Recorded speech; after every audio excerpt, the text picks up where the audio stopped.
Extremely important sum, ठीक है। Students of a class are made to stand in a row. Teacher खराब लगते हैं, खड़े रखा है बच्चों को। If one student is extra in a row there would be 2 rows less. If one student is less in a row, there would be 3 more rows. Find the number of students. अब बच्चों ऐसा कोई भी सवाल हो कि find number of students, तो आपको डायरेक्टली नंबर ऑफ स्टूडेंट्स को x नहीं सपोज करना है, आपको देखना है कि आपको क्या डेटा प्रोवाइड किया गया, ठीक है।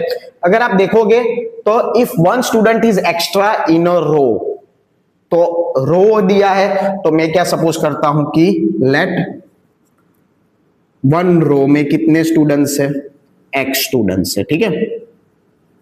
1 रो में कितने स्टूडेंट्स है, x स्टूडेंट्स है, और टोटल रोज को मैं सपोज करता हूं क्या, y, ठीक है। तो स्टूडेंट्स टोटल कितने होंगे, अगर एक रो में x स्टूडेंट्स खड़े हैं, ठीक है, और टोटल कितनी रोज है, y रोज है, तो y रोज है तो टोटल कितने स्टूडेंट्स होंगे, x multiply by y students. अब आपको ध्यान क्या रखना है कि बच्चों कि अगर एक बच्चे को आगे ले लेंगे, 2 बच्चे को पीछे ले लेंगे, रो कम करेंगे, रो ज्यादा करेंगे, ऐसा कुछ करने से क्या टोटल स्टूडेंट्स कम होंगे या टोटल स्टूडेंट्स ज्यादा होंगे? नहीं, बच्चे तो क्लास में उतने के उतने ही रहेंगे। मतलब टोटल स्टूडेंट्स XY है तो कोई भी कंडीशन हो स्टूडेंट्स XY ही रहेंगे। तो अब क्या है, if one student is extra in a row, पहले एक रो में x स्टूडेंट थे, अब एक रो में एक स्टूडेंट एक्स्ट्रा है, x थे प्लस 1 स्टूडेंट, ठीक है।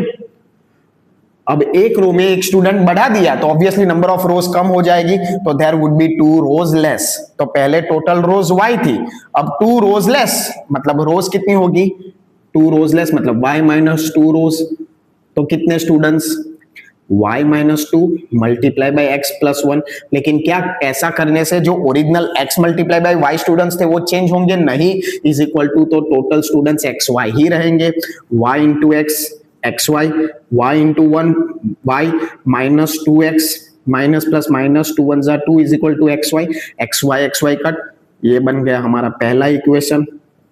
Okay, now what they are saying, if one student is less in a row, अब एक रो में कितना स्टूडेंट कम है, 2। If one student is less in a row, अब x स्टूडेंट थे, अब उसमें से एक बच्चा कम हो गया तो x माइनस 1 स्टूडेंट। अगर एक रो में से एक बच्चा कम कर दिया तो नंबर ऑफ रोज बढ़ जाएंगे, तो कितनी रोज बढ़ गई, 3 रोज मोर, मतलब y रोज थी तो 3 रोज मोर, मतलब y प्लस 3 रोज, तो कितने स्टूडेंट होंगे, y plus 3 multiply by x minus y। लेकिन क्या ऐसा करने से टोटल स्टूडेंट्स जो x मल्टीप्लाई बाई y थे वो चेंज होंगे? नहीं होंगे, ठीक है। x into y XY minus 1 into y y plus 3 into x 3x plus minus minus 3 1 जा 3 is equal to XY, XY XY cut, 3x minus y is equal to plus 3। ये हमको सेकंड इक्वेशन मिल गया। दोनों equation को हम elimination method से solve कर देते हैं, ठीक है।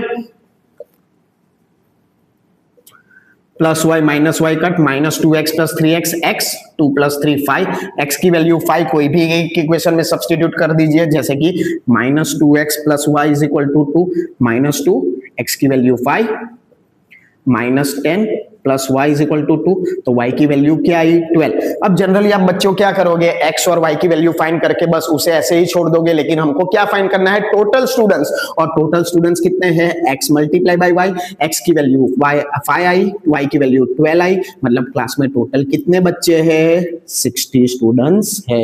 ये करके ही जाना, मेरा प्रेडिक्शन है कि ये सम आ सकता है।